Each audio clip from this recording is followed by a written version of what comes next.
Story number 45. Starting life at 35.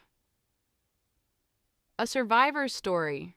For most of my life, I wasn't allowed to make a single decision for myself. Everything was chosen for me, where I went to school, what kind of work I should do, even the brand of toothpaste I bought. If I wanted to change anything, I had to get permission first. My parents weren't just strict, they controlled every aspect of my existence. They never supported me financially in any meaningful way, but they also didn't let me become independent. They made sure I didn't know how to manage money, cook for myself, or even apply for jobs without their involvement. I wasn't allowed to make mistakes and learn from them. Instead, they kept me stuck, always second-guessing everything.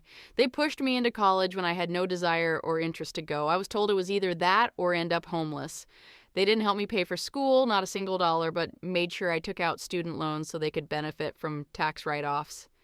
I signed the papers out of fear, not choice. Now, years later, I'm still drowning in that debt, with my wages getting garnished to this day. My family wasn't poor. They had more than enough money to help, but every time they gave something, it came with chains attached. They once bought me a car when I started a new job, only to take it back a few weeks later, leaving me stranded. They kicked me out over minor disagreements, sometimes not even letting me collect my clothes or belongings.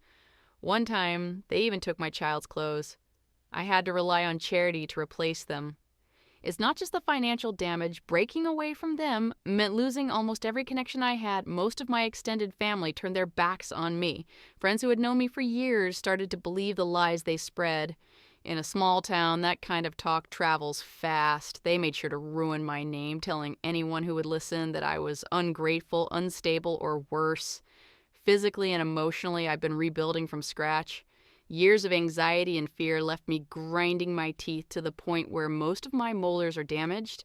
I hadn't seen a doctor or dentist since I was a teenager. By the time I finally got medical help, it was almost too late. I had to undergo surgery for severe stress-related health issues.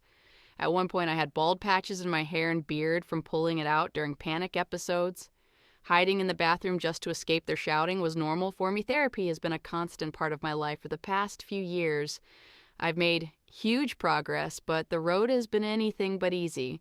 Employment has been unstable. I've mostly done gig work, and the long gap in my resume makes it hard to find something steady. In today's world of automated systems, I rarely even get a chance to explain my story, and yet the most painful part might be how hard it is to explain all this to others. Telling someone you're recovering from childhood abuse when that abuse didn't stop until your mid-30s often gets you confused looks or awkward silence. People don't understand how control and manipulation can continue for so long, or how damaging it is when your own parents are the ones who keep you trapped. They gave me just enough support to keep me dependent, just enough help to make sure I couldn't ever fully break away without starting over with nothing. I wasn't taught how to pay bills, fix a car, find a job, or even believe in myself. Today, on my best days, I feel like I'm finally 18 years old, starting life decades later than I should have. But I also know this: every small step forward now is my own. Every win, every lesson, every bit of peace I gain, it's mine. I may have started late, but I'm finally living my life. Story number 46. She said it wasn't a big deal. A story of silent triumph. When I first started college, I thought the hardest part would be the classes. I never imagined that just getting in and paying for it would be the real battle. My father flat out refused to help. He wouldn't even sign the financial aid forms I needed to apply for assistance. No explanation, no discussion, just a wall of silence. So I had to teach myself how to navigate the system. I created online accounts for both of my parents, filled out their information, and yes, even signed their names just to get through the process. It wasn't about breaking rules, it was survival. He didn't give me a single dollar for school, not for books, not for tuition, not even for a bus ride. I worked every semester, juggling part-time jobs alongside a full course load. Every few months I scraped together a couple $1,000s just to stay enrolled. Even with all that, I still had $15,000 in student loans by the time I graduated. I paid it all off within months of finishing school on my own. Before I even set foot on campus, my mother told me she didn't think I'd be able to handle the medical field. She said it was too hard and that maybe I should reconsider. I smiled and nodded, but I didn't forget. Instead, I poured myself into the work. I pushed through multiple 16 to 18 credit semesters, stacking summer and winter courses to stay ahead. I made the dean's list more than once. I earned not just one, but 2 degrees, one in public health and one in psychology. I also completed every single prerequisite and lab needed to apply to physician assistant programs.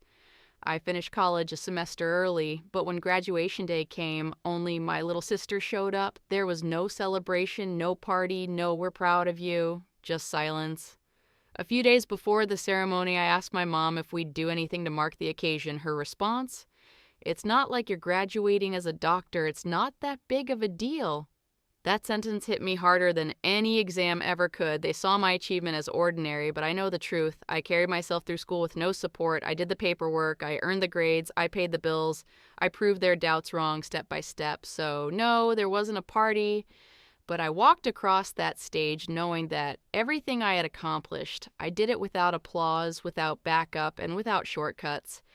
It wasn't just a graduation, it was a quiet revolution. While I didn't understand what was happening. But slowly, the patterns became too obvious to ignore. I was reliving my childhood, but this time I could see it with clear eyes, the fear, the control, the constant walking on eggshells. It had always been there. I just didn't have the words for it when I was younger. My younger brother, the one I had come home to help, paid a terrible price too. A year after our mother passed, he suffered a stroke at 54. Now he lives with mild dementia. The years of stress and emotional warfare took their toll on both of us, and while I was able to move out just before her death, I still carried the weight of those years. Living in fight or flight for so long changes your body, your mind. Even now, 7 years later, I'm still healing. My plan had always been to move out once I found a place. I refused to let the situation cost me my job. I worked full-time throughout it all, but my older brother, the one with power of attorney, refused to get her professional help even though she had the money to pay for it. He wouldn't step up, so I made the decision to leave. I found an apartment, I was getting out, and then she died.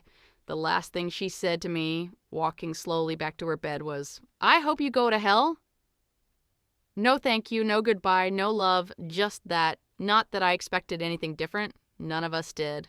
Now, my mother didn't offer kind words to her children, not at the end and not throughout our lives. Closure wasn't something we ever really had access to. Looking back, I can't believe how much damage one woman caused. 4 children, all wounded in their own ways. And after she was gone, my older brother revealed his true colors too. A narcissist himself, he tried to alter the will, withheld inheritance from the rest of us while our younger brother struggled with medical bills and job loss. He moved into the crumbling house with no intention of selling it. He cut us out emotionally and financially. I cut contact with him, and I will never look back. It took everything I had to come out of that with my sanity intact. I won't ever marry. I won't have children.